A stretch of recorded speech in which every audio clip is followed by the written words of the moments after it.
Guys, good Monday morning. I'm Jerry Miller, and welcome to Real Talk with Keith Smith on the I Love CVille Network, presented by Keller Williams Alliance. Thank you kindly for joining us. A little Father's Day special here.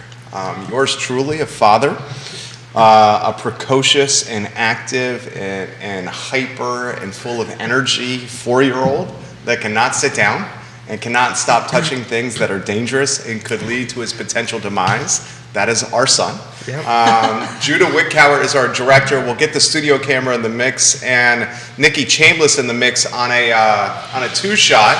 She put the panel together. Yes. Nikki Chambless, good morning, my friend. Good morning. How are you doing? I'm doing well. Yeah. I know you have some precocious, active children of your own. Well, I do, but mine are a little bit older Right. than I think anyone else here at this table. Think So you're right. my children are, my youngest just turned 16 last Thursday. Nice. So that happened. Oh no, a week before last Thursday. I lost a week here. I know the weather and all that jazz. So, so been 16 for a week and a half now. And my oldest is 20. But I will tell you, when my oldest was about 4, I legit put that child in gymnastics because I just could not take another day of using the back of the couch, which was not against a wall, as the balance beam. Because my goal in life was no ER visits. Very good. Yeah. So, That's a good and we goal. made it quite a long way before that happened. So, We'll welcome the panel to the show, and we'll welcome the fellas to the show. Kerry and Jason. No ER visits, gentlemen, is a good goal. Yeah. Kerry, It good is. morning. That is morning. that is a good goal Yeah. for us as parents with our kids. Happy Father's Day, fellas. Well, thank you very much. Thank you. Likewise. When Nikki said the back of the couch, I was like, thank goodness mine aren't the only ones, because Yeah. they quite often use my couches as jungle gyms, no matter how many times I tell them, don't jump on the furniture. I think the more I say that, the more inclined they are to do I know. that. It's like, what oh, they you hear said is, no? oh, Dad No, said jump on the furniture? Yeah, I think what that's they hear. they See, hear that. I just take them furniture shopping with me and have them practice in the store. Techniques. How was the Father's Day, gentlemen? Was it good? Wonderful. Mine was great. I spent mine at the beach with my kids and got to see them get beat up by the waves a little bit, because they don't like to go out far enough where the waves ain't breaking out there, but they like to stay up close where they're all sandy by the time they get out of the beach. And yours, Jason? Nice. It was great. You know, we actually took a week off. I took the kids up to D.C. for our first time being tourists in D.C., and it was a wonderful time. The town is amazingly hospitable. The kids definitely want to go back. They loved the hotel, had a pool, and it was walking distance to things. It was a great time. And then yesterday was a little more relaxing, and part of it was just having a nice breakfast with the kids, and then going for a walk, getting to do some reading time, playing some Fortnite with them, and squeezing in a crossword. So it was all wonderful. You play Fortnite? I do play Fortnite. My 9-year-old taught me to play Fortnite. There you go. And we play in duos, and last night we played a squad with my nephew and my youngest. Nice. Yeah, it was If great. you'd like to give the fellas some well wishes for Happy Father's Day, put them in the feed, and I will relay it live on air. Our friend, Katie Pearl, says Happy Father's Day to 2 wonderful fathers, 3 wonderful fathers over here, Katie. She was talking about you too. 3 wonderful fathers. I want to say that Who's getting the shade this morning, Jason Katie? and Kerry are wonderful. I hope I'm certainly wonderful. It depends on the day with my wife, whether I'm wonderful or not. But now that we've acknowledged the special day, Father's Day, we do want to get something out of the notebook about some regular scheduled programming. So last week I had scheduled to have a Juneteenth geared show. I was really excited about it. I had a wonderful guest from the community, Karen. She was going to be here. She's really amazing. She's talked in our brokerage before about Vinegar Hill and the history of Charlottesville. I was also going to have one of our local realtors as a co-guest for that. I ended up being so sick I could not get myself up and going. Yay, really bad double ear infection. So I'm going to be rescheduling that in the near future. So as soon as I can get everybody's calendars on point, we're definitely going to have that show. Thank you, Jerry. Absolutely. The fabulous, one of the best mothers in the world, and I think the gentleman to my left, your right on screen, knows who I'm talking about over here. Mary Kirby says, Happy Father's Day to my son, Jason. Thank you. We all had a feeling that Mary would participate today. Yeah, she's in Ireland right now. Oh, Ireland's in the house. Yes. Mary Kirby, we hope you enjoy the trip. We love when you watch the show. We have noticed you only watch the show when Jason is on the show. We would like it if you watched it when Jason was not on the show, but regardless, we appreciate your watching. Be careful what you wish for. Okay, you're saying you'll watch. Oh, she will. She will. One of my favorite aspects of having your son marry Jason on the show is his vast knowledge of everything real estate. So why don't I get out of the way and say the question you get all the time. Yeah. How is the market, Jason Kirby? That's a very interesting question. I think more so now than in recent history, because I think what a lot of the data and the numbers that we look at and examine is all about 30, 45 days old. So our feel for the market, which we can really only gain by working with buyers and sellers on a daily basis, is this, anecdotal feel for the way things are flowing. And what I'm seeing are, in my inbox, regular price reductions on listings. And I'm seeing that across the price threshold, from luxury all the way down to below the median priced home. And part of this is not too surprising. I think that, when we work with sellers and we plan a pricing strategy, we're often looking ahead and we're hoping for the best. But as agents, we want to be also preparing for when it's not the best. And I think part of this is we're seeing these price reductions come down so that listings are being more competitive. If they're not getting 30 showings in the first weekend, the knee-jerk reaction is something's wrong with my home or something's wrong with my agent. And neither is probably the case. And I think what's surprising to me, though, is to see price reductions on homes that are on the market for only 5 days. Yeah. That, to me, is actually quite surprising to see. And Definitely. And why do you think that is, though? I mean, from a real estate or as a trusted advisor's perspective, why do you think you're starting to see that? I think part of it is expectations. Yeah, Expectations just aren't being met. And when I do talk with sellers who are looking to put their home on the market, part of it is we're hoping to have this wonderful first weekend where we're going to have multiple offers and whatnot. And by the way, this is our plan if we don't. Yeah. And it's okay. It all depends upon what is that seller's priority, which usually is a tug of war between time and money. And you see that with a lot of your clients too, right? Yeah, and with his, like Jason said, you got to have that conversation and set those expectations right up front. Because if you don't, they've been conditioned for the past, 6-9 months that, hey, my friend just sold their house in 48 hours. And so we're starting to see things stay on the market just a little bit longer than what they have been. And, you just plan ahead of that and you have that conversation up front. Hey, listen, our goal is to get as many people through the door on the first weekend that we can. But if it's on the market for the 2 weeks and you're not getting the activity that you may want, just be prepared for that. And having those conversations about price reduction up front, I think will save you a lot of headache in the long run, instead of, going to your sellers' clients and saying, hey, we may need to do a price reduction. They oftentimes tell me, say, hey, listen, we're at that, 10, 14-day mark. Should we consider a price reduction? Well, yeah, if the house is not moving, yeah. I think what's interesting is, too, a lot of the sellers that you and I talk to are also in the market to look for a home when they get their home under contract. So part of it is, hey, good news is, you're going to possibly not have to pay over 10% over list for the next home you want to buy. Side note, you're also probably not going to get 10% over list for your home that's on the market. So it's a very lateral kind of feeling. And I think really when I talk with buyers, they would make that trade day in, day out if it meant they had more homes to go look at. I took some clients out the week before last, and there were 4 or 5 just sitting there waiting for us to go show them. And the listing agents were solicitous and asking for feedback and telling me about potential reductions or what could they do. And it was like a normal market again. And I like that. Do you see that more sellers are starting to talk to you instead of you having a market to sellers now that they see the market is starting to soften up a little bit and they see that more inventory is on the market and not going so quickly? Do you see more sellers coming to you? I think so. You guys are getting approached. Yeah. And I think before you were hustling those first-time contacts. I think so, and I think that part of it is that these are probably folks that were going to contact us at some point or another over the course of the year, but it's the fear of missing the boat. Yeah. And I think this is especially critical for sellers who are not buying into the market, who are maybe selling an investment property or a second home. Or relocating somewhere where they're going to rent for a while. And so part of their thinking, their calculus has to be gosh, should I be timing the market? Should I hurry up and do something right now? Let me throw this to you guys, and I'll throw it to you, Nikki. Luke Dravo is giving Kerry props. Hey, Luke. Kate Lucas, what's up? KWA in the house right now. Yeah. Amanda Spigoni says, Happy Father's Day. Awesome. 3 awesome dads on set. Thank you, Amanda Thank Spigoni, you. Yeah. for including me right there. Amanda Spigoni. Okay, this is what I want to throw to you guys. When do you, or how do you have the conversation with your clients? The market has changed.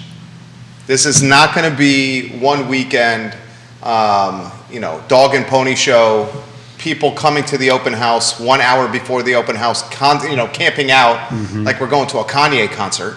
Right, right. Instead, this is a balanced market and not a Kanye concert. Yeah. How do you have that conversation? Explain that to them, because this has got to be a conversation that probably brings some I missed it? Really? Did that happen? Is that happening now? I haven't seen exactly that emotion yet. Okay. But the fear of that, and I think we will see that though for certain clients, but I think it really comes back down to agents doing the things they should have been doing all along. Ooh. Pricing correctly, giving good advice, marketing properties for the long term, and having a plan to keep in touch with their clients. And you hit the nail on the head, managing those expectations. Yep. For a period of time, it has, things have been flying off the shelves. I think we have seen some lax attitude in regard to those fundamental pieces of our business. Yeah. Well, and I think it's really easy to get caught up in that whole fear of missing out. But if you bring it back down to what someone really wants, it's like, whoa, okay, take a few deep breaths, because what you really want has nothing to do with this over here.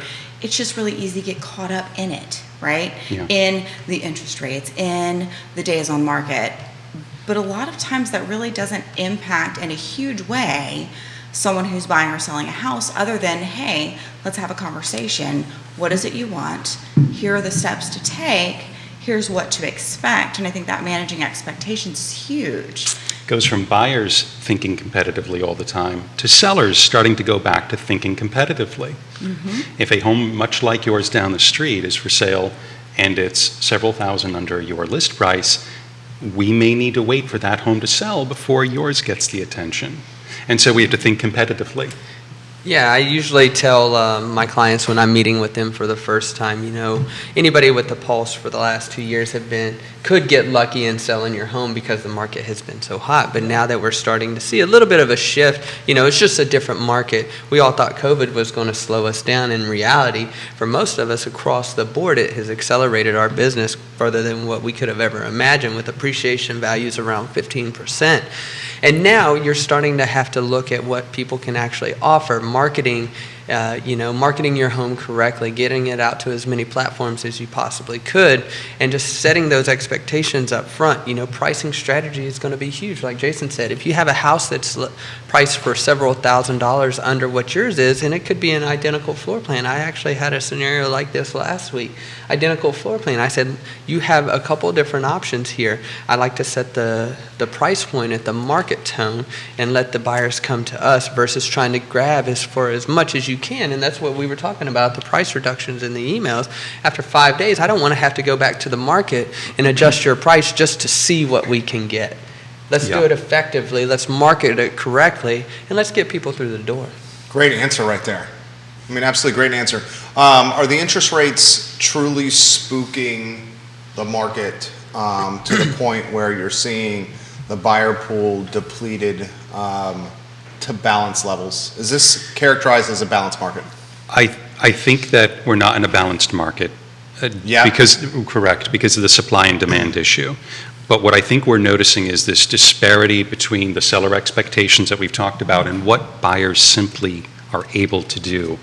And if we're talking with a client 60 days ago and we pick a particular price for their home to sell on the market, not even factoring in anything else, that increase in interest rates has dramatically impacted the cost of that home. And that has to be a part of our conversation with our seller clients is, all things remaining equal, your home is 20% more expensive than it was maybe just within the past 90 days. And it has nothing to do with appreciation. It has to do with the interest rate. How high do you think they're going to go, Kerry and Nikki? And will they come back down? We're talking rates here. If you look at, I think there's a lot of conversation that needs to be had around the interest rate. The last 2 years we've been conditioned, it's always the conversation around interest rate. Hey, I got a 3% interest rate. That's great. And people did take advantage of that opportunity, but if you look at like a 10, 12-year average, that interest rate's around 6.5%, 7%. So it's always still it's a good investment putting it into a home, in my opinion. It depends on everybody's needs. If you're only going to be here for 2 years, yeah, it makes sense to rent. But if you're going to be here for a long term and you're going to put your roots down here, or if you got a job opportunity here, I still think it's a great time to buy. And then you have the opportunity. Nikki said it earlier this morning. Somebody had sent her a message, but it also fall in love with a house and date the interest rate, right? And I believe that is marry the house, there you date go. the rate. And so you can always refinance down the road if we get another opportunity like this. But now is an opportunity for those buyers out there, because you don't have as many buyers competing for the same house. So take advantage of that opportunity. There's always some silver lining across the board. Do I think the rates will come back down? Yeah. This is the Fed's way. They have their hand on the lever to slow down inflation, in my opinion. Great take right there, Kerry. You said marry the house, date the rate. Yes. Talk to me about definitely. that. Well, so you're looking for a house. This is a long-term deal, right? Rates are going to come and go. They're going to change. And so the goal really is to find that house that you want, especially for those many, many people who are either looking for their lifelong home or their 10 to 15-year place to live and grow their family. They're worried about schools and neighborhoods and kids of the same age, all these things that people ask about, right? Rates are going to change. So get that home that's going to work well for you long term, if that is your deal, right? And the rates, if there's a better one, awesome.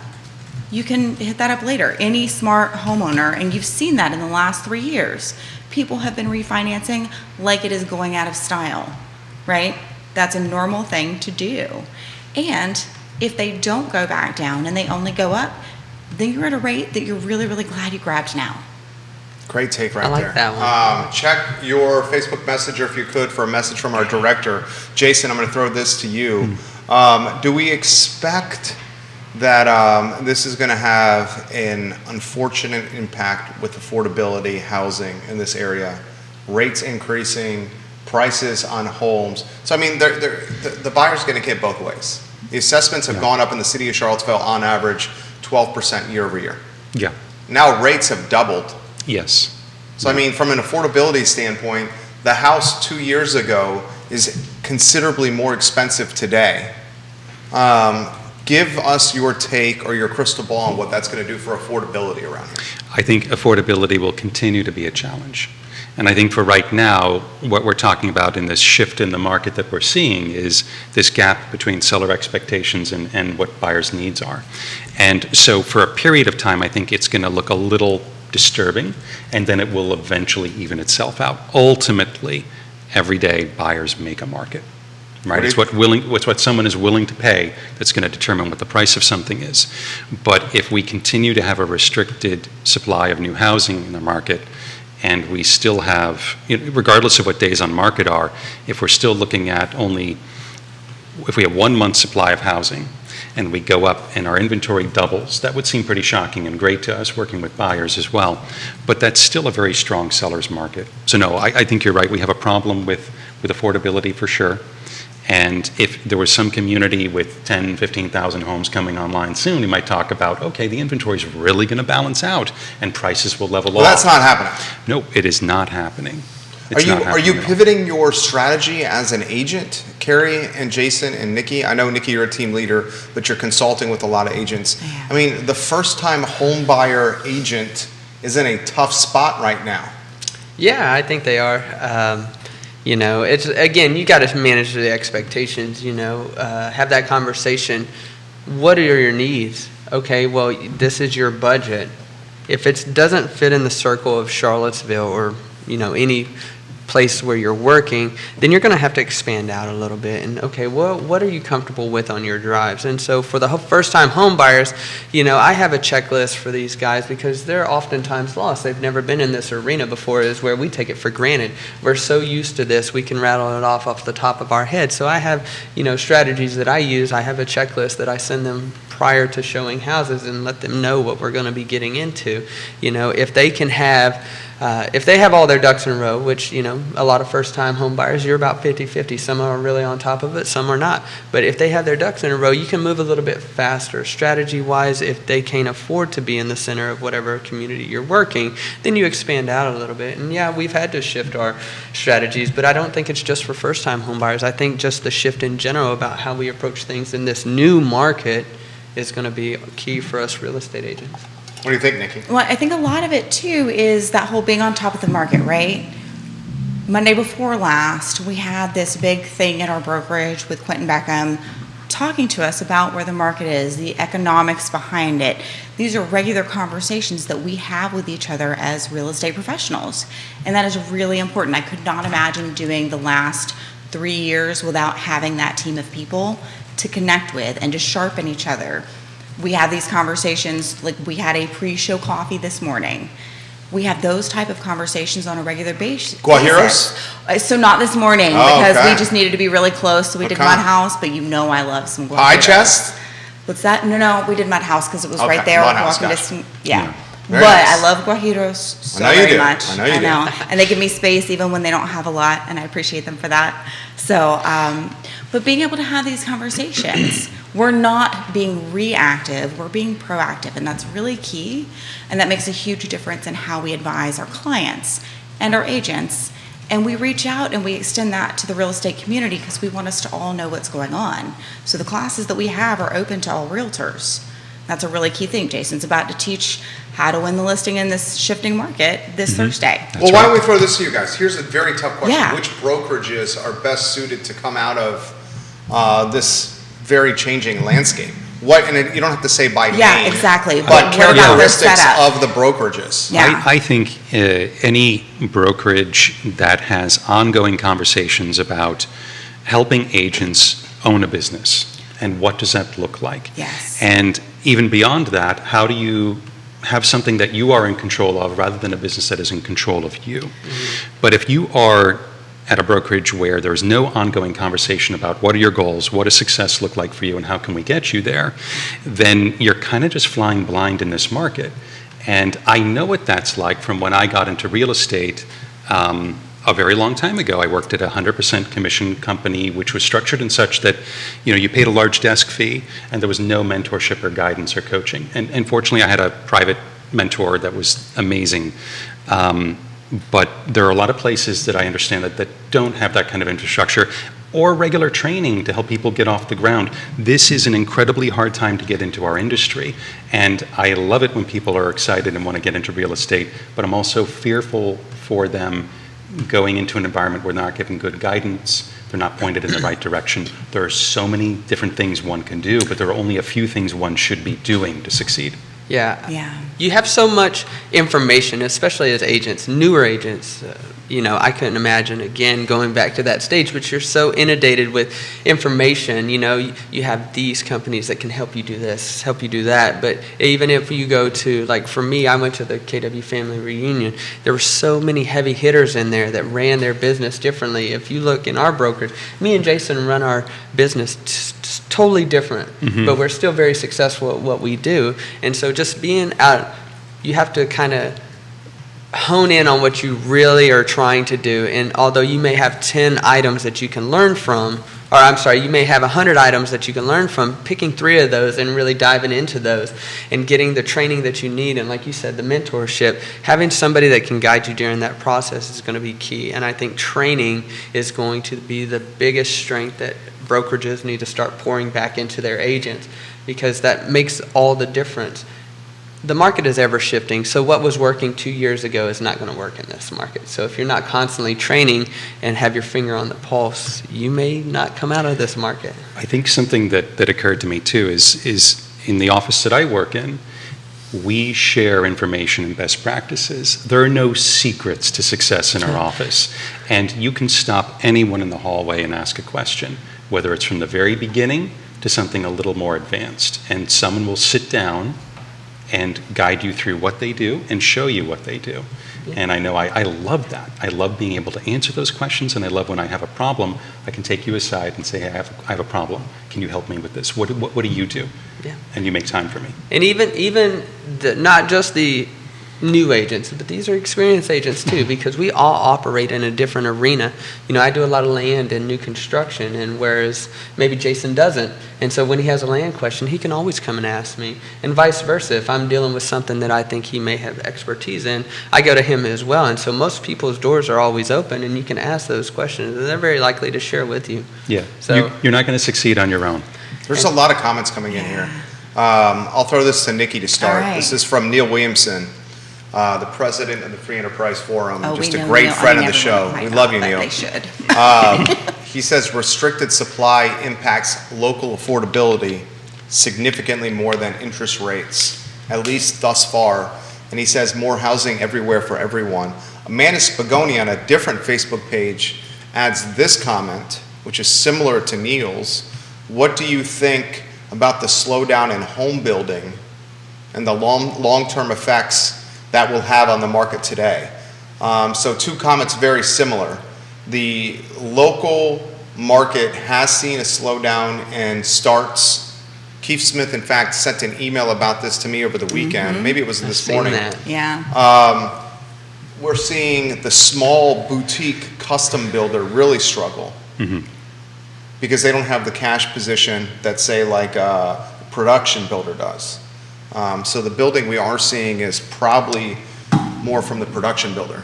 So both Neil and Amanda want to take, Nikki, you go first here, on the slowdown of new construction and the impact it's having on housing affordability and the impact it'll have on the market. I think that's a challenge because I feel like one of the conversations that have been ongoing in this affordability conversation is the fact that a lack of new builds over the 10 plus years is part of why we're here today, and them struggling yet again is just going to continue that, right? And yes, it definitely impacts affordability. I think the interest rates do as well, but I think you're right, that low inventory crunch impacts affordability much more than the interest rates, because the interest rates, I've seen a lot of the people on the lower buying end, they've shifted where they're thinking, they're shifting to saving for a down payment, whereas before they didn't need to, right? So they're able to take that shift and run with it. What they can't do is buy a house if it's not there, right? Jay, what do you think, Kerry? So, I think there's a broad spectrum of what builders are doing right now. I think some of them may be a little bit concerned about the price of material and where they're going to be 8 months from now when they actually do finally build on that home. And I think there are some of them that are holding back just a little bit because they're not sure what the interest rates are going to be doing. So it's this fine little dance. I mean, we've seen it in 2008. That was a different animal in general, but they stopped building from 2010 to like 2015 like they were, and that's where we're having like an inventory problem now. I don't think we're in that same kind of market, but I think that there's a little bit of hesitation with the price of material and where they're going to be at from 8 months from now, and I think that a little bit of it has to do with the interest rate as well. So I'm curious just to see, what happens in the next 4 months. Are they going to continue building? I know some builders out there will not even start construction until they have a contract in place. And then I have some builders that are actually building a house almost to completion 30, 60 days out, and then they'll start marketing it. Then they know they can lock in that rate, and then a buyer will be ready to go. And they can put their finger on the pulse a little bit better about where the cost of that finished product is going to be. Jason? It's concerning. It's actually the area of our industry that I'm the most concerned about because I have no clue how it's going to shake out. But we're going from tailwinds into headwinds in this industry, okay, from any perspective. And typically those tailwinds should have been great, wonderful, profitable periods that help you through the headwind. But the builders have not experienced that. Some of them have been eaten alive by rising costs. There's a major builder, an entire state of their operation. An entire state is not going to see any profit because of rising costs. And I heard about that. I think that so they don't have those kinds of reserves or experiences to go through what I think is ahead. And so I'm not surprised to see them being cautious and being prudent and scaling back operations, which comes back to affordability. It all comes back to affordability. And what can be done about that? We could try to make the lives of builders easier. And that's more of a governmental thing and a zoning thing. What do you think would be more beneficial for the builders? Just any of my builders out there are happy to hear your comments on this. We got a few watching. Would you rather have a contract with a fixed price, or would you rather have a cost plus contract with your client? Well, the contract with the fixed price, and what Kerry's referencing is escalators associated with cost of goods increases during the building process. And a contract with the fixed price, from my take, the layman, would be the way to go, because it sets expectations. Yeah. You're like, this is the cost from here on the end. There's no surprises. Like, I mean, if you're building a house and you're stretching your budget, and then you get an email from your builder, cost of goods, wood, lumber is spiking, you're going to owe us an extra $30,000. That would be irritating. Crushing. Yeah. I've been like, there. Really? I've had a contract come back like that, and the buyer was super upset, and I'm like, that's the market we're in, and that's why I always encourage them, read through the contract very thoroughly, because most of the builder contracts have those clauses in there already built in. Because they got burned during the pandemic. Yeah. Yes. And they learned from it. Michael Buchensky on this topic for the panel. He is a mortgage broker, and he's an all-around A-plus guy, fantastic basketball coach. His beard game is on point. Nice. Michael Buchensky, the majority of builders we are working with are building it to spec and then offering it for sale once it's about 60 days from closing, to allow clients to be able to lock in their rate. That's what Kerry confirmed as well. He also adds a second comment. Cost plus gives the builder the benefit to remain profitable at the expected level. Fixed contract is mainly beneficial to the buyer because they know there's one less qualification issue to run into. Absolutely. That's absolutely right. So what Buchensky is talking about, cost plus, if cost of goods go up, the man or the woman that's offering the financing, the institution that's offering the financing, that's a wrinkle for them. Because if someone's budget's completely stretched, and next thing you know, they have to come up with another $30,000 because lumber went through the roof, you got to find the money. Yeah. So it's got to find somewhere. Neil, specifically for Kerry, perhaps a better question for those clients financing, what would the bank prefer? Yeah, that's true. And I think that it would be due diligence of the builder would need to know the budget of that. It's kind of hard.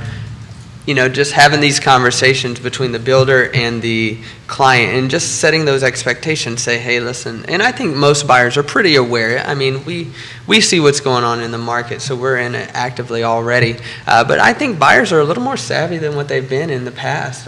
They really do their research, so they got their finger on the pulse of the market too. They know material costs are going up, and so they're making the conscious decision whether to enter that contract or not. And each builder has their place. You have some builders that give you the best price per square foot, but maybe not all the bells and whistles to it. And those that do offer, an array of choices that you can choose, but it may come at a cost, at a premium. And that's what I'm talking about, the cost plus right there. They may understand their budget a little bit better, and they may be willing to do that as long as they're getting the house that they want, not just the house that they need for the moment. I think, too, what's interesting is many of the buyers that I've worked with over the past 24 months, and you've probably had similar experiences, whether they're first-time home buyers or it's their third home, they are very strategic and wise in how they approach their housing budget. And I don't think I've had a single client push the envelope in terms of their debt-to-income ratio. They're all, boxing below their weight. And so when we do have these added unforeseen events, they can weather them because they've been thinking, well, look, the lender said I can go up here, but I'm going to stay down here because I look at my monthly budget. I want to be prudent and careful. So in a new construction situation, you're getting the advantage of a wonderful new home, but we can try to build in risk and allow that buffer in there. But again, it all comes back down to price. It's going to be people wanting maybe something smaller than a gargantuan Frankenhouse. And us as agents, we try to communicate as best as we can with the lender to let them know what's going on. up front, and so they can have these conversations with the client as well. I feel like any great agent is going to have a great line of communication with their lender, and we work as a unit. When we're trying to push the ball forward, we have to do it together as a team: buyer, lender, closing company, real estate agent. So I think communicating with all parties is what's going to make it the best and suitable experience for the buyer. I think what Mike B said about building on spec is a great option. I think it protects everyone. It provides us a little more flow into the market where we can say, hey, 60 days out, we can go ahead and offer this home to someone. There's a lot of resistance, though, especially from the smaller guys, to build on spec. It is. It's risky. One of them's our client. I mean, a lot of folks that watch this program know Dominion Custom Homes is I love Dominion. Is John Kerber's the brand we represent here at V&V Brands. Yeah. And I respect his position, because he doesn't want to. I mean, everyone learned from 08, 9, 10, and he doesn't want to put himself out there. Yeah, I agree. I think there's also a difference between building on spec for a more medium-priced home and building on spec for the luxury level. But what does that mean? Well, for example, if we're building a home on spec that's going to be a $1.5 million home, I think I'm not big. I know you're bigger in that trade and you've got more experience. That sounds very risky. Whereas if we're building on spec closer to the median, we have a little more reasonable expectation in what we're going to get 60 days from finish date. So you're saying if it's a $400,000 or $500,000 spec home, it's going to sell. You have less risk. I think much less risk. And we're seeing some new construction around Charlottesville. I mean, it's attached, but we're around 400, which is nice. Is that 29 North? You're referencing? Well, we've got, no, I was thinking Berkmar Overlook. Okay. Ryan Homes has some attached homes around the 420s starting, and, it's a 3-bedroom, but we've got Brook Hill Commons as well with Stanley Martin, and I think typically we're going to see those builders trying to serve and get closer to the median price point. But I also think that when we're talking about over $1 million, we're also dealing typically with home buyers that can weather a variety of economic issues and still manage their housing situation okay. There's a lot of comments coming in from brokers, agents, mortgage officers, and folks in construction. All right, so we have, also let's welcome our friends from Nest to the program, Real Estate 3 to the program, Logan Foster to the program. This is from Buchensky, Michael Buchensky. Great comment. When Buchensky watches the show, he makes the show better. He says the bank would prefer that the client qualifies for the loan just to simplify it. 100%. I'm qualifying clients at interest rates 1 or 1.5% above current market, because I honestly think we're going to see interest rates in the 7% range, maybe close to 8, before this all settles down. And then in the next 12 to 24 months, the recession will hit in full force, and the Fed will have to start cutting rates, so everyone who has a high interest rate, 5, 6, 7, 8%, will have an opportunity to refinance. The moral of the story is the current higher interest rates are going to be the client's forever interest rate, but we still have to get through this hard time. Are not going to be the client's forever interest rate, but we still have to get through this hard time, is what he says. Ooh, I'm glad you said that, Michael. And that just echoes what we were talking about earlier. Get the house that you want now, because you can always weather the storm. Well, if you can weather the storm of the higher interest rate, you'll have that opportunity to refinance down the road. That's exactly how I did it, and I ended up saving myself a couple $100 a month. And I love where I live, but at the time, people were telling me 6.5%, 7% interest rates. So, that's a little high. It still got me the home I wanted, and then when it was a better market for interest rates, I refinanced, and I love where I live at. The only thing I would need more now that my family is growing. Are you at the lake? Is that where you're at? No, I'm in Zion's Crossroads, Crossroads. just a little bit off, Bybee Church Road, so it's a beautiful place out there. I think that it's still a great market to buy in, even at 7, 8% interest rate, and you're fixing your costs right now. You're not at the mercy of a landlord raising their rents. And it's a fixed cost. You can at least budget that out. Yeah, that is very, very true. I get that 7 and 8% are high compared to what we've seen. He just said it's going 7, 8%. Right? Well, yeah. I get that, Yeah. but here's the thing. And it's really high for a lot of adults who have only known 5 or lower, right? But if we really think about that, that's not that high of a rate. And I would even say for a lot of people who use debt in their life, what are those other interest rates? Ooh, good right? point. What are your credit card interest rates, and how often do you use them and have to pay interest, right? If you don't ever pay interest on credit cards, cool. If you don't ever finance a vehicle, this is not for you. But if you do, what are those interest rates? And I would say consider those are things that are not assets. I mean, unless you're buying one of those really bougie purses, and I don't remember what they are, but I have a friend at work who does. Those are assets. Everything Who's else the you friend? put on that. Who's the Kelsey friend? Waters. Oh, very nice. Kelsey. That's a great So- point. She has champagne But unless taste? it's one of those, girl knows her fine things, Yeah. I have to say. And she's in finance, so she's in the right spot. Yeah. But unless it's one of those bougie bags that I don't know the brand name of because I don't know these things, those are not assets that you're putting on those cards more than likely. Those are not assets that you're financing.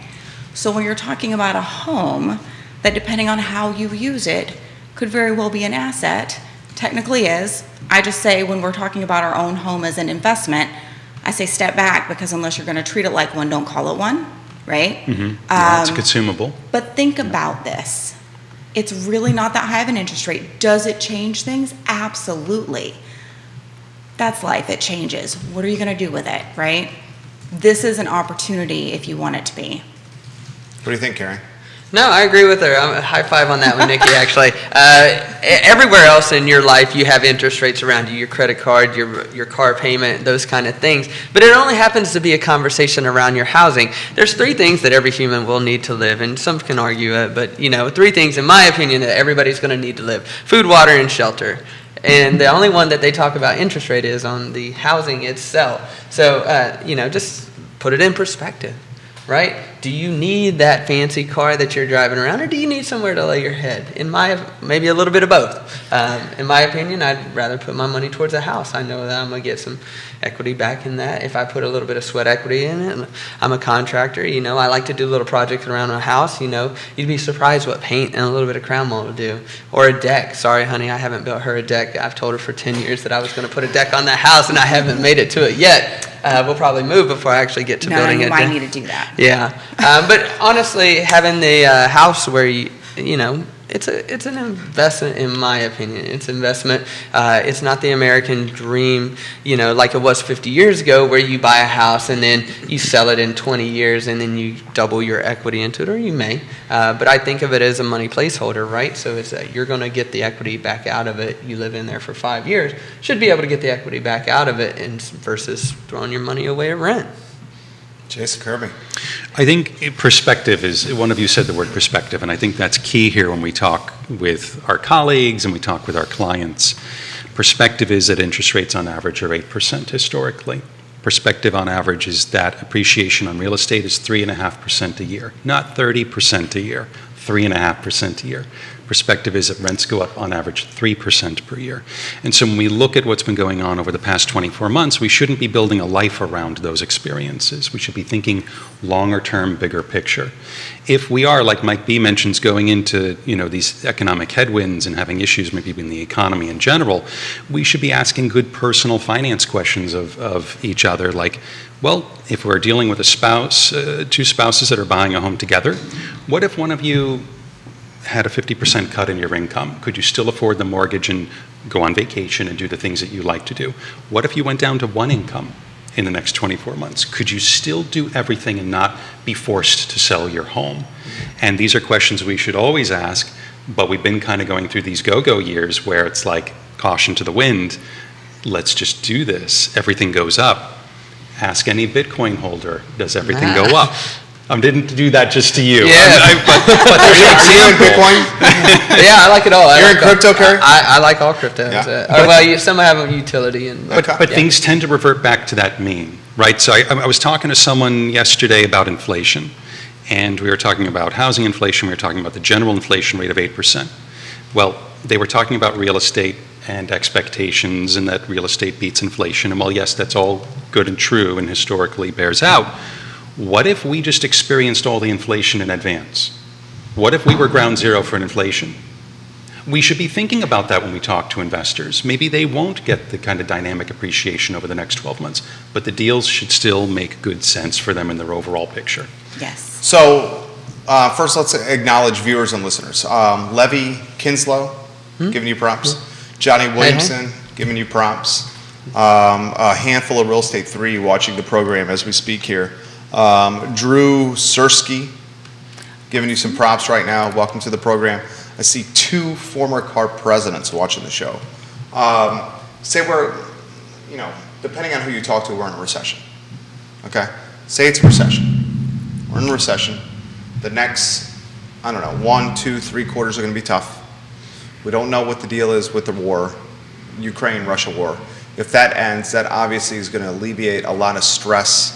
Most importantly, it's going to stop human suffering. Yeah. It's also going to alleviate a lot of financial stress. If we have a recession, we're in it, what's it do to this market? What's it do to you guys? What's it do to these firms? What's it do to the number of agents that are in the business? Mm-hmm. What's it do to buyers and sellers here? How about answers from each position? I think in terms of recession, we can have a healthy, functioning real estate industry in a recession. It's just that the last one, we were ground zero for that recession. They're not all like that. Also, I think it's important to remember that real estate is local. It's a hyper-local market and industry.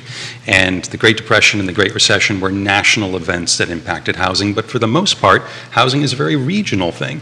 And this local market is a kind of a harbor and is protected due to the strong employment bases we have here. So I think it's a magnet for investment. It's a magnet for people to come and become stakeholders and owners. What I think it happens to our industry is, even with the tight inventory, we looked at a 15% reduction on average from last year to this year in the number of deals that were happening. According to Fannie Mae, by the end of 2023, we'll be doing 2/3 of the business we did in 2021. So my challenge to all my fellow colleagues out there is, what are they going to be doing differently over the next 24 months that's at least going to earn them as much money as they made last year and thriving, or possibly more and taking advantage of the new opportunities down the road? But you most certainly can't be doing what you were doing before. I always love working with Jason, or just having him around as another coworker or colleague. Such a great resource. He's great, and he's very calculated and very well thought out. I'm a little more of like an optimistic person, shoot from the hip. But I think there's going to be pockets of opportunity in any market. If we are in a recession or going towards a recession, then we're just going to shift and pivot a little bit. It may take out a couple more buyers in the buyer pool than what we have, but there's opportunities there too. Mm-hmm. Talk with investors or people that are looking to be property owners or residual income. I know there's a lot of people that are in that space that may not have had the best experience with real estate agents because it's been so boom, boom, boom. And like I said, the past 2 years, everybody has been, kind of a little bit relaxed, and then, houses have been kind of selling on their own. But now, if you have true marketing skills, there's a couple agents around town that do it very, very well. You have those great marketing skills, you're going to be able to still sell homes. Even, we talk about interest rate a whole lot. They were still selling homes at 17% interest rate, so there's always going to be pockets of opportunity. Definitely. Now, what's going to change, in my opinion, is those agents that have just been at the right place at the right time, that are not taking advantage of some of these classes, like what Jason's teaching about how to win a listing. Those agents that aren't constantly training and shifting how they do business, those are the ones that are going to be left behind. And I don't mean that they're going to fall out of the industry. I think, but by the time they realize that they need to do something different, they're already behind the curve. So you got to do something and prepare now. You got to constantly be training and constantly be getting better at what you do. And that's in any industry, not just real estate. So if you're not constantly sharpening your skills, you're going to be behind the 8 ball. Mm-hmm. Okay, so I'm not going to answer your whole question, because what these two wonderful entrepreneurs just said kind of stirred me back to earlier when we were talking about that business side of things. It's about running a business. So when we're talking about recession-proofing your real estate business, the key word there is business. And how many of us really treat our real estate business as such? Or are we out there winging it? Or is it a side hustle? Or do we think we're running a business, but really it is running us into the ground? Mm-hmm. And I think there are probably a lot of us who can relate to that sentiment. And there is a season where I would say, you know what? Go after it. Hustle yourself burnt, right? If you have to, if that's the way you want to run, but do it with a solid plan, right? Have a set plan. Have something that is your touchstone to rein you in. It is, oh my God, real estate business is either the best thing or the worst version of like an ADHD shiny. Like, right? I think I'm in a table full of at least 2 other people who can relate to this. Yeah. Jerry and Kerry. But truly, because there are so many things you can go after. There's so many things you can do. Oh my God, what about Facebook? And what about Instagram? And so many rabbit holes that you can jump down and dive into and feel like you're getting so much done. And guess what you're doing? You are spinning your wheels. You're busy, but not You are productive. so busy. Yeah. Busy is not what runs a business. Like truly, I can sit a kindergartner down with some crayons, markers, and give them a house with walls, and they'll stay busy for a really long time and possibly scarily quiet, right? Yeah. But that is not how you run a business. You need to make sure that your attention is focused, that you have a plan. What are your business goals? What is your business plan? Do you have one? Right? Do Drop you of have knowledge one? right there. Because, well, that's so important. Before I did this, I was in bookkeeping. And one of the things that I noticed about business owners is for businesses that I was impressed by and that I thought were great, there was a lot of winging it going on. And there is an element of winging it that you have to be able to do, I think, to run a business, especially real estate. But it needs to be based around a skeleton of structure, right? It can't just be all gooey flesh. You need to be adaptable, but you have to have a goal that you're going toward. And that goal can move. That's a moving target. Oh, absolutely. But there has It's to a be living document, purposeful right? activity and direction. Yes, yes. Some direction. Well, there has to be some really good direction, or you really are just going to keep yourself busy. When you're first getting in real estate, you need to pick one or two things that are your one or two things and get really darn good at it. Yeah. That's it. Not 4, not 5, not, ooh, shiny. And you need to do it for a period of time, right? Yeah, you have to be able to test it and measure the result. And you actually have to go after it, because I feel like some people, for example, my favorite example is like, oh, I did an open house. I don't think they work so well. I'm like, well, did you work it? Because I hella worked some open houses. And did you do this, this, and this? And what was your plan? And how many weeks prep did you put into it? What type of marketing did you do? And then I get that jaw drop, blank stare, and the headlights look. And what I know is they didn't actually do it, right? They showed up and they talked to some people. That's not running a business. Part of that can be the learning curve, but don't do that for too long or you're just wasting your time. Your time is valuable. Let's go to Woody Fincham for the panel. Yeah. Woody Fincham of Fincham and Associates, trusted brand, guys. Housing ownership is much better than renting in most situations. Rents have grown and continue to grow. In a recent study, Realtor.com says the average price surged nearly 20% rentals in the past year.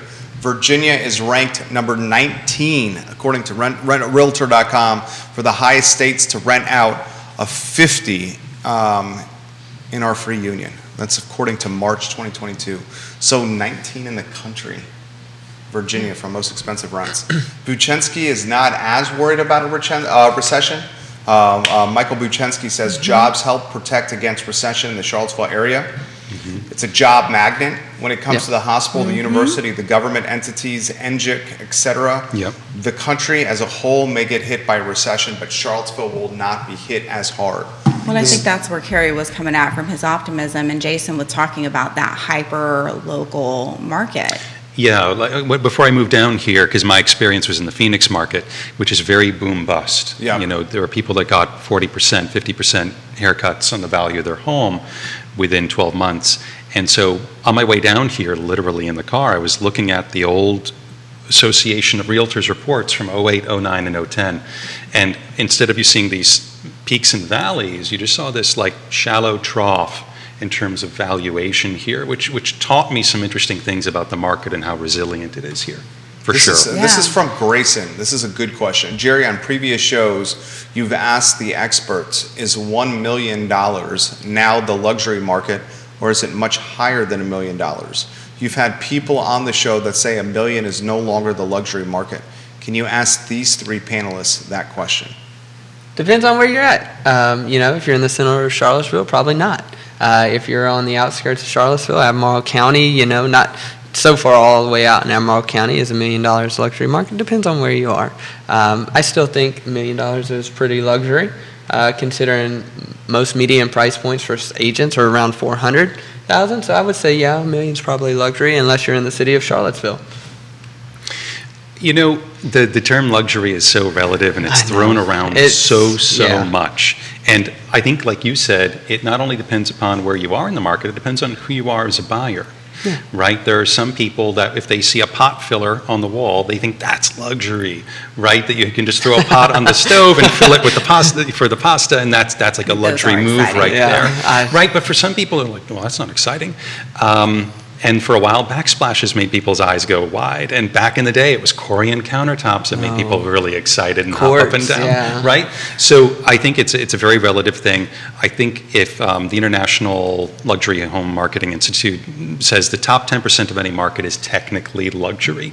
So there's a standard you could use, and it's just shy of $1 million here. I think it might be around 900,000. Yeah. So if you want to be technical about it, the top 10%, the cream of the value is right around So $1 there. million's still luxury. Yeah. Technical. Technically. Well, if we're talking about the top technically. 10% of our market, but our market Yeah. area is so varied. That's one of those where you might want to just, as a technicality, absolutely, that's correct.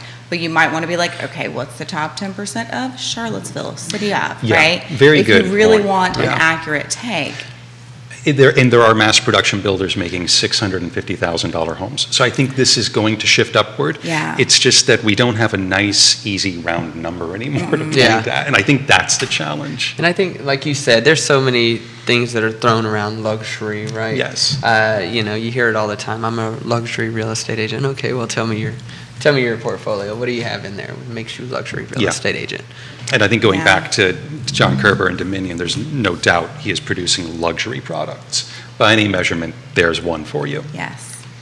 Great answer right there for Grayson's question. So, your thoughts on advice to clients for the next 6 to 12 months? Be persistent, stay in the market, keep cracking, keep working, keep going after it. Is that what you're passing along to them? Yeah, I think being competitive. We always want to look at what else is on the market if we're working with a seller to make sure that we're pricing in a way that's meeting their goal, whether they want to have the home sold as quickly as possible or if price is the priority for them. So it's really going back to those old conversations. We haven't used the muscles as much, but we've got some muscle memory, hopefully, Right. and we can adapt and start having those conversations with clients. I think when you're looking at price reductions in 5 days, that's very different. And I think when it's working with buyers, it's just having these really good buyer consultations with them, thinking big picture about what their goals are. If I had someone say, well, I'm only going to be living in Charlottesville for a year, we're going to have a very different conversation about home ownership than if it's someone who's thinking long term. I just came back from a panel or a seminar at Virginia Beach, and one of the best takeaways that I took was the power of no, and having the ability to say that. It helps you so much, and it sets tones for people. When I'm having the conversation, I went on a listing appointment last week, and they told me they're interviewing 3 agents. One was out, and I'm in the top runner. And I was like, okay, great. And I said, just curious, what did the other agent come as far as pricing strategy? And they were about $100,000 over me. I'm like, wow, I was like, that seems a little bit high. And they said, yeah, we thought so too. And so when we're having these conversations, like I said, the power of no. I told them, I said, I may not be this, but this is honestly what I think your home is valued at. And I think having those realistic expectations and let them know exactly where you stand, and like Jason said, the buyer consults, they're so important because you can tell if you're not a right fit for somebody or if their goals are not aligning with what they're sending you. I don't know how many agents have had clients send them houses and you're like, wait a minute, you said you needed at least a 2-car garage. This has no garage on it whatsoever. Has your needs changed just a little bit? So having those clear and communicating conversations with your clients and being able to kind of call them, and they can call you on it too. You're not sending me the right listing. Mm-hmm. Okay, fantastic, fair. Let me adjust that for you. But just having those conversations where you're in line and in tune with your clients is going to be the next important step in this next 24 months. I think what's interesting is I had a buyer consultation a week and a half ago, and we're in this weird period in the market. So normally part of my spiel is to spend a good 15, 20 minutes to talk about what a winning offer looks like. And the vast majority of my buyers have gotten their first pick of homes this year, which I'm very proud of, but I'm also proud of my buyers for being great listeners and following leads. What we're going back into this phase where if I am showing a home that's 30, 40 days on market, honestly, I'm kind of excited because Yeah. whereas before we're talking about these interest rate problems, Jerry, and how it's impacting affordability, but what if we can get back to a spot where we can start negotiating closing costs again? Oh, wouldn't that be nice? This really actually could be It's a back, great though, isn't benefit. It feels great. I'm hearing from a lot of folks that it's back. If I see a home on the market that hasn't sold right away, I'm thinking about it Yeah. with my clients. Yeah. Absolutely. And this actually could be one of the best things that's happened to us in 24 months. Yeah. I'm excited. I How agree. many deals have you done where the buyer has had contingencies in play that were agreed upon? Recently. Recently? Yeah. A good amount, you know. Really? Yeah, actually. Home inspection, full inspection? Home inspection. I got one for under list price not too long ago. Woo! Closing costs? So I got one this weekend with closing costs. Jason? No, mine have been more in very competitive situations. Yeah. So we had to go all in. However, every single one of my buyers got, at the very least, a simple inspection pass-fail process. I think there are only very special buyers who should be looking at waiving all inspections, and I think they should know more about homes than a home inspector does. Amen and to those that. are very few. Yeah. Yeah. I always encourage that. They'd be like, oh, we want to waive home inspection. I'll be like, okay, well, what's your experiences Yeah. with homes? Have you ever worked on them before? Yeah. Have you at least looked at the piping underneath there? You know what's going on? Yeah. And it really, and Jerry, it really got Carry back it. down to like, all right, if we Carry want it to great. run an inspection, we have to figure out how we're going to make it worth the seller's time. Yeah. I like it. Nikki Chambless, what would you like to add here? I think the big thing that I'm hearing here is having the conversations, right? And that's a normal thing we talk about on the show, whether it's you, Keith, regardless of guest, is having those conversations with your clients. And knowing what to talk about is key in that. And these two know what they're talking about. And they stay in the know. They stay in that market of the moment, right? And that's just key. If you're talking to someone and they don't seem to know, you might not be talking to the right person, right? I don't know. And if you feel like you don't know, talk to somebody. Like truly, before you go have those appointments. How about you one want to be in the know. One final question. This is for Lauren. Yeah. Is the expectation the outer counties are softening with gas prices going where they're going? I have not seen that, Lauren, not yet. I think distance and affordability are really still the main drivers. People will go further for affordability, and I haven't had anyone talk to me about gas prices being a permanent fixture in their budget. Everyone's complaining. Yeah. But no one's like, and it's never going to go back. Exactly. Yeah. I'm not seeing that at all. You know, the market is softening somewhat, you know, as far as what, you know, you're not getting those 12, 15, it depends on where you are. I cover a large territory, so over the mountain you may still get 10 or 15 bids on a home, but here in the local market, you know, those 10 bids that you were getting on that particular home, you know, you may be getting 3 now. So it's softening a little bit, but it's across the board here. You know, anywhere within 45 minutes of Charlottesville, it's still a seller's market. It's still a good time to buy a home. I wouldn't worry about too much about the interest rates because they fluctuate and just across the board. You know, just figure out what's suited for you and your needs. How about you, Nikki? So when we're talking about gas prices, it's just the same. It is one of those things everybody's kind of grumpy about, but it's total low key. It's like there's always going to be something out there to kind of bitch and bone about, right? That's just the case. It happens to be gas right now. In a few months, it'll be something else. It's just that topic. It's like, oh, it's hot out. Actually, in a few months, it's totally what it's going to be. It's too hot. We're in Virginia. What is going on, right? But it is not something people are shifting big life plans around. I like it. You guys are awesome. Thank you. Seriously, the show is just so easy when you guys come on. We got to do this panel again, Nikki. Definitely. Okay, can I do Please. another question? Of course. Because it being the day after Father's Day, Yeah. right? How do you guys manage running your businesses? Because you run your businesses and you run them well. Having, what do you each have 2? I have one. Spawn, two. You got 2. You've got 1 spawn. Two. You each have 2. I use spawn as a very loving, endearing term. Obviously, I have older children, or I probably wouldn't say that. You know, I'm a very busy and active person, you know, and I feel like I'm still building my business. You know, I've been in this real estate game now for 5 years, 3.5 years full time. So I'm still working on my business. So I'm still out there grinding a whole lot. But you know, I think it's about the quality of time. When I'm there, I'm all in. So I'm trying to be there with my kids and connect with them. People say work-life balance. Listen, what I do, I'm truly blessed because I actually get to do something that I love to do, and it really doesn't feel like work. I know that sounds so cliche, but when I was swinging a hammer for 16 hours a day in the heat and in the cold, that felt like work, I can tell you that. And I was constantly away from my family. At this point, I know that I can show homes in the daytime / as long as there's light out there or not. I've showed houses with flashlights before. But I can at least be at home and in the presence of my family as I'm working on my laptop. I see my kids running around. I get to, glance across the living room and see my wife on the couch. So, it's one of those things. That is my work-life balance, and I don't think there's truly such a thing, work-life balance. But, you take opportunities to spend quality time with those loved ones, and I think that's what makes it special. Well said. Jason Kirby. It's an interesting business because we don't really punch in and punch out. The success in our business is all based on good, productive client-agent relationships. And so the tendency is that the more of those we have, the more successful we are. But there comes a point at which something is giving too much. Either your family is suffering or your clients are suffering. And so I think a good, healthy thing for every agent to do is to reach a point at which they know they are being very competent in their work, they're being successful and fulfilled, and their family's getting the attention they need. And I agree with Kerry, there is no balance. It's more of like a pendulum that swings one way and the other. When I'm with my clients, I am with my clients. And when I'm with my kids, with my kids. Maybe glancing at my phone on occasion if it's buzzing away.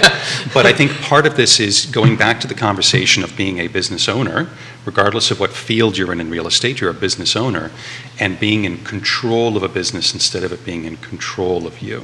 And Nikki, you made a good point. There are times when you have to hustle and go all in.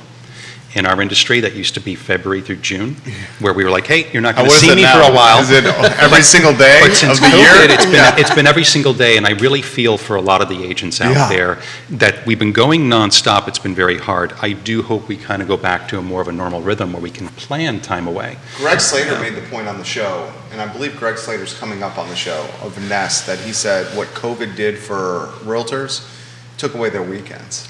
It took Well, away that's because everything. we allowed it to Yeah. take away those things, though. Yeah. Because what I see realtors doing who are running their businesses more like businesses is when they have more clients than they're wanting to have in one moment. And I know that sounds crazy because there's never a max amount, except what does that quality of life look like, right? Having more like that. business than ever does no one any good if you're killing yourself and you're not feeling good about it, right?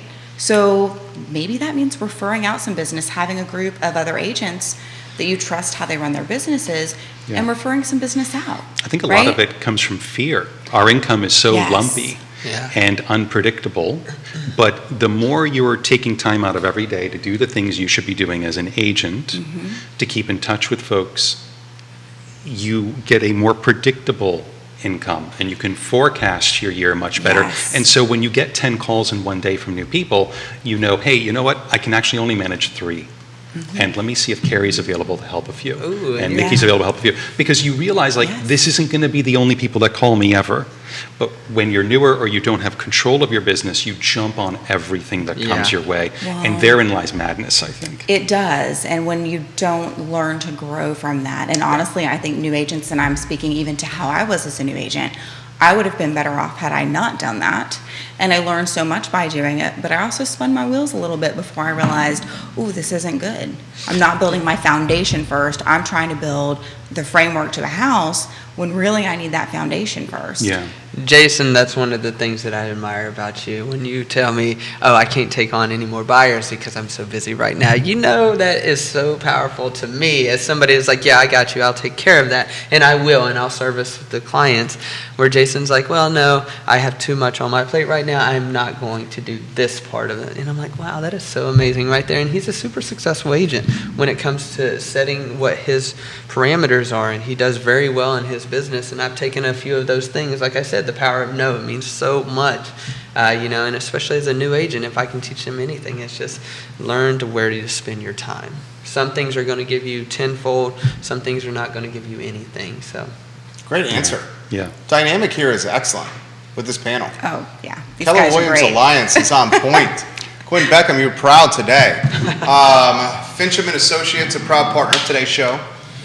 Fincham and Associates. We also give props to Closure Title and Settlement Company, Great Keller company. Williams Alliance, Ross Mortgage Corporation, Scott Morris. We love that man. American Pest, Sigora Solar, Stanley Martin, all presenting partners of today's show. Nikki, thank you for today's panel.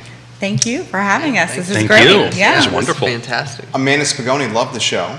You had 7 firms watching you guys today in Central nice. Virginia. When we really are a community. The Oh, I've realtors here. noticed. It's amazing. Especially with the uncertainty on the horizon. You guys have like pulled in the wagons and the horses and the people, and you guys are rallying around together. Yes. Pouring into our Yeah, people. I'm totally seeing that. Yeah. Judah Wickhauer, thank you. The I Love CVille show is up in about an hour here on the I Love CVille Network. For Nikki and Kerry and Jason, I'm Jerry, and thank you for joining us on Real Talk with Keith Smith. Have a good morning. Take care. Hold on, guys. Thank Nice. you. He's going to tell us when the mics are off here.